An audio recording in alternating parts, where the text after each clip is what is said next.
My daughter's teacher called us, concerned. She'd been submitting stories about her other home, where the rules were better, and the food was warmer.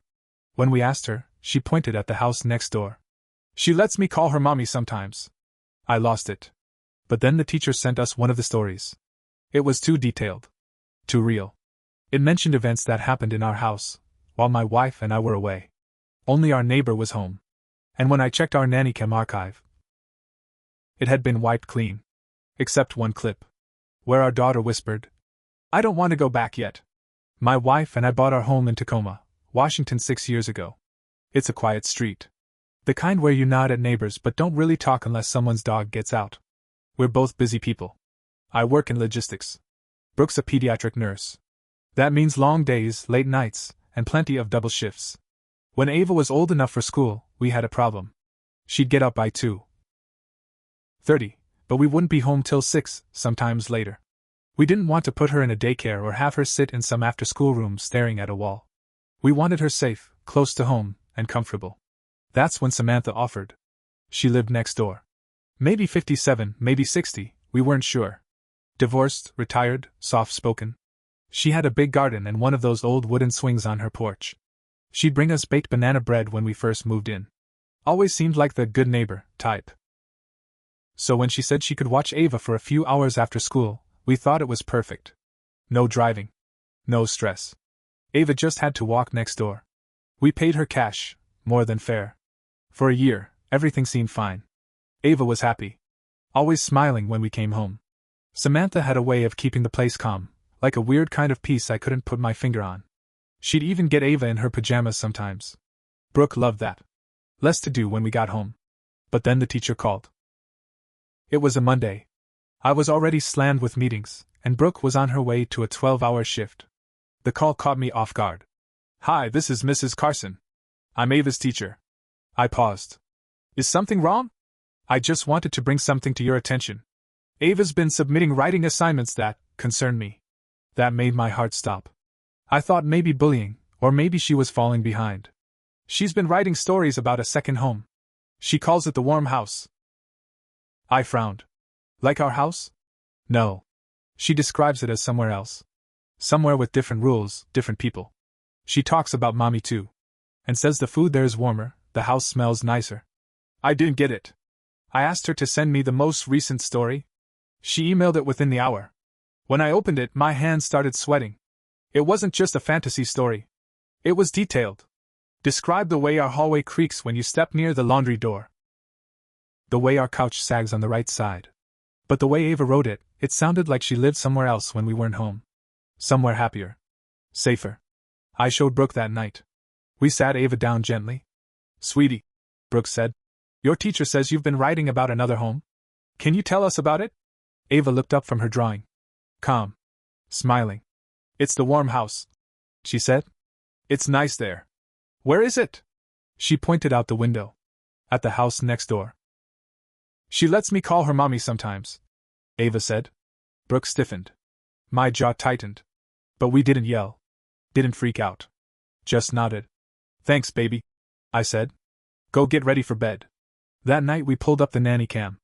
I'd installed it in the living room months back, hidden inside the smoke detector. I did it because I didn't know Samantha that well. It wasn't about distrust. Just being cautious. But when I opened the app, the archive was gone. Not just missing. Wiped. Only one clip remained. It was short. From 3 weeks ago. Ava sat on the couch. Samantha wasn't in the frame. Just a quiet moment. Ava looked straight ahead and whispered, "I don't want to go back yet." That was all. No one else around. Just Ava, talking like she'd been told what to say. Brooke cried. I got angry. The next day, I acted normal. So did Brooke. We couldn't afford to tip her off. That night I started digging. The camera's logs showed it had been disconnected and reconnected 4 times in 1 month. I checked our router. The times matched weekends Samantha's son had visited. I'd seen him once, unloading a laptop bag. Looked mid-30s. Hoodie, beard. Quiet. Brooke remembered he worked in tech. I did some digging, found out he worked in cybersecurity downtown. He knew how to wipe footage. Erase logs. I requested all of Ava's old assignments from her teacher.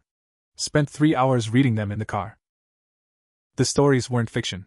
They were real memories, twisted. They talked about baking together, brushing hair, lying under warm blankets on cold days. The way Mommy, too, smelled like vanilla. How the cold house always felt distant and stiff. That's what she called our home. I couldn't let it slide. That night, I walked next door. Samantha answered like always, smile and all. Hey there, don't. I cut her off. We need to talk. She opened the door wider. Come in. I stepped inside. Her place smelled like cinnamon. It was quiet. Too quiet. I know what you've been doing, I said. The stories. The names. The way you made her feel like this was her real home. Her face didn't change. You wiped our nanny cam. You had your son help. You knew we'd find out eventually. Still no reaction. Just this cold, calm stare. She's not yours, I said. And she never will be. She looked me in the eye and whispered. But she should have been. I stood there, frozen. I took care of her, she said. I gave her what she needed. You too, you barely make it home before bedtime. She's not your child, I repeated. She smiled. She's mine when you're not looking. I walked out without another word. That night, I decided I'd make sure Samantha never came near my daughter again. But I didn't just want her out of our lives. I wanted her to feel what we felt, helpless, confused, betrayed. That was the beginning. The next morning, I started documenting everything. I made a file, dates, notes, copies of Ava's stories, screen captures of the wiped nanny cam logs, router activity, and details on Samantha's son. I even printed a few of Ava's stories and highlighted lines that mentioned things inside our house. Brooke called in a favor with one of her coworkers, Julie, a nurse whose sister worked in Child Protective Services. We asked what the process was for reporting something strange. Julie told us it wasn't illegal to let a kid call someone Mommy, but the psychological manipulation could be a concern, especially if there was grooming or emotional dependency involved. But we needed more. Something that couldn't be brushed off. I bought a new hidden camera. This time, disguised as a plug-in air freshener. I put it in Ava's backpack. A portable one, with backup battery and cloud sync. She didn't know it was there. We told Ava she'd keep going to Samantha's after school for a little while longer. That was hard. Brooke hated it. I hated it more. But we needed proof. 2 days later we got it. I sat in my car during lunch break, watching the synced footage. Samantha was in the kitchen. Ava sat at the table coloring. Then I heard it. Did Mommy and Daddy yell again last night? Samantha asked. Ava didn't answer. You don't have to go back if you don't want to, Samantha said. You know I'd take care of you. You could stay here forever. A pause. You're my little girl. I froze. My blood went cold. The way she said it wasn't playful. It was serious. Firm. Like she believed it. That night Brooke listened to the footage in the kitchen. She didn't speak for a full minute afterward. We have to report this, she said, her voice shaking. So we did. We submitted everything. The footage, the stories, even the wiped camera evidence. We took it all to CPS. The caseworker we met was quiet the whole time. Then she asked, Do you have reason to believe she's trying to separate your daughter from you? I almost laughed. She already started. They opened a case. Said they'd follow up. Said they'd interview Samantha and make a decision. But I knew how these things worked. Slow. Careful. Legal boxes to check. And Samantha? She must have felt it coming. Because 2 days after that, Ava didn't show up at school. My phone rang at 2:15. The school secretary. Hi, Mr. Reeves. Just wondering. Ava wasn't picked up by the bus today, and she wasn't signed out. I felt like my chest caved in. I called Brooke. She hadn't picked her up either. We both raced home. Her backpack was missing. But her shoes were still by the front door. I ran next door. No answer. I pounded on the door until my knuckles went raw. Then I heard the door unlock. It was Samantha. Calm as ever. Holding Ava's hand. She was scared. She said. She didn't want to go to school. Ava looked confused. Quiet. I pulled her toward me. Go home, sweetie. She walked past me slowly. Then I stepped inside. I'm warning you, I said. Stay away. She stepped forward. She belongs with me. I got closer. You step near her again, I swear to God. She cut me off. You can't stop me. You already lost her. She chooses me. That's when I snapped. I didn't hit her. But I grabbed the stack of photo frames on her side table. Ripped them off one by one. Every single one had Ava in them. Photos I'd never seen. Ava sleeping. Ava holding cookies. Ava wrapped in a blanket on Samantha's lap. There was even one where Ava was wearing one of Samantha's old necklaces. I walked out and slammed the door so hard the glass rattled. Brooke was already on the phone with the police. They came, asked questions, took the camera footage. CPS got called again. That should have been the end of it. But it wasn't. Because the next day, we got served. Samantha was filing for guardianship. She was claiming Ava had an unstable home. That we left her unattended. And that Ava had bonded deeply with her primary caregiver. She was trying to take our daughter. She wasn't playing pretend anymore. She was trying to steal her, for real. We got the paperwork served at 8 a.m. on a Saturday. The knock on the door woke us up. A man in a windbreaker handed me a folder with a blank face and walked off without a word. Brooke sat beside me on the couch as I opened it. It was real. Samantha had filed for temporary guardianship of Ava, claiming emotional neglect and unstable domestic conditions. She backed it with printouts of Ava's stories, trying to use her own words against us. She says the food is warmer with me, Samantha wrote in one of her statements. She fears returning home when her parents fight. She cries when I mention her leaving. All lies. Or twisted truths. I slammed the folder shut and stood up, pacing. She's turning Ava's imagination into evidence, Brooke said quietly. Her voice was flat, like she was trying not to cry. She's using our daughter's stories to paint us like monsters. Then it got worse. On Monday, Ava's school called again. I think you should come in, the teacher said. There's been another issue. When we got there, Ava was sitting in the principal's office, red-eyed, holding a plush bear I'd never seen before. The principal, Mr. Talbot, looked uncomfortable. He explained that Ava had been showing the bear to her classmates, saying, "This is from my real mommy." That's when I saw the tag still on its side, embroidered initials, SD Samantha Thomas. Brooke stood up so fast her chair fell backward. "She gave that to our daughter?" she said. "She walked into the school and handed her that." "No," Mr. Talbot said. "Ava said it was in her backpack. It wasn't there this morning when she arrived." That's when it hit me. Someone put the bear in her backpack after she got to school. I checked the footage from Ava's backpack cam that night. Just one problem, it had been disabled. Not turned off. Disconnected from cloud sync. Someone had tampered with it. Again. I checked the last file it managed to send before it cut out. The image was blurry, but clear enough. A hand reaching into Ava's cubby in her classroom. A man's hand. I froze the frame. Took a screenshot. Then I dug through old photos and social media accounts until I found a match. Samantha's son. He had walked into Ava's school. Into her classroom. And planted the bear. The next day, I went to the police again. This time, I brought everything. Photos. Footage. The guardianship papers. The bear. The officer said. "You need a lawyer." Now.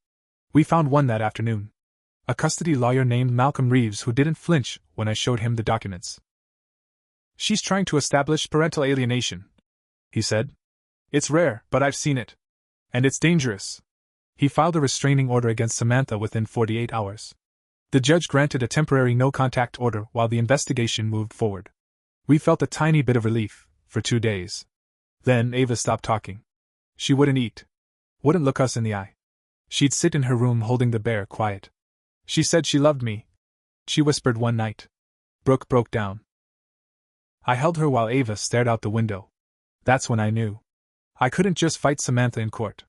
I had to destroy her. Not illegally. Not physically. But completely. I made a choice. If Samantha wanted to play family, I'd tear down the illusion she'd built, piece by piece. I wasn't just going to win the case. I was going to show the world who she really was. First, I found people from her past. I started by reaching out to her ex-husband. His name was Charles. Found him in Oregon, remarried, 2 kids. I called him up and told him exactly why I was reaching out. He hesitated at first. But when I mentioned Ava, his voice went flat. "She's doing it again," he said. "Again?" I asked. Charles told me about their divorce. About how Samantha had gotten too attached to his niece.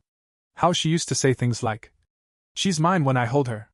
She even tried to get emergency custody once, after accusing the girl's parents of neglect. "She needs control," he said. She gets inside their heads. The kids never see it coming. He sent me old court records. I added them to our file. Then I looked deeper into her son. He'd never been charged with anything, but I found a pattern: places he used to work, clients he supposedly helped. Some of them had private complaints about digital break-ins, security breaches. All hush-hush. I tracked down 2 of them. Both said they'd suspected him but couldn't prove it. But it was enough. We turned all of it over to our lawyer. He filed a full affidavit, requesting a permanent protection order. He also got a judge to sign off on a forensic investigation of our home network and the camera. That's when it all came down. Turns out, Samantha's son had been accessing our nanny cam remotely for months, using it to watch us, log our schedules, even record when Ava was alone. The digital evidence was overwhelming. When CPS saw it, their tone changed. Suddenly, we weren't just a concerned family. We were victims.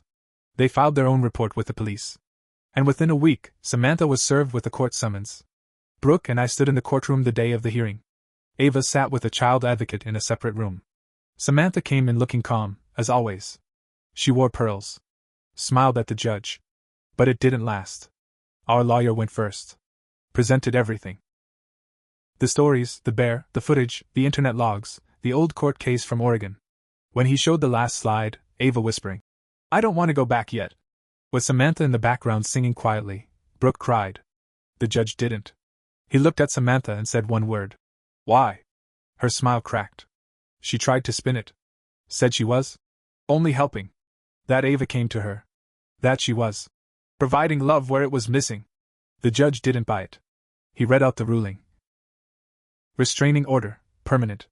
Guardianship petition, denied. Contact with Ava, prohibited until Ava turned 18. But I wasn't done. I'd sent Charles's court records to Samantha's son's employer the week before. Quietly. Anonymously. He was fired within days. A month later we moved. We didn't tell anyone where. Changed our numbers. Pulled Ava out of school and homeschooled for a year. Got her into therapy. Slowly she got better. She started sleeping through the night again. Started drawing again. But one thing never changed. She kept the bear. We didn't have the heart to take it away. I thought about burning it. Tossing it in a river. But then I realized, maybe she needed to keep it. As a reminder. So she'd always know how close someone came to stealing her life.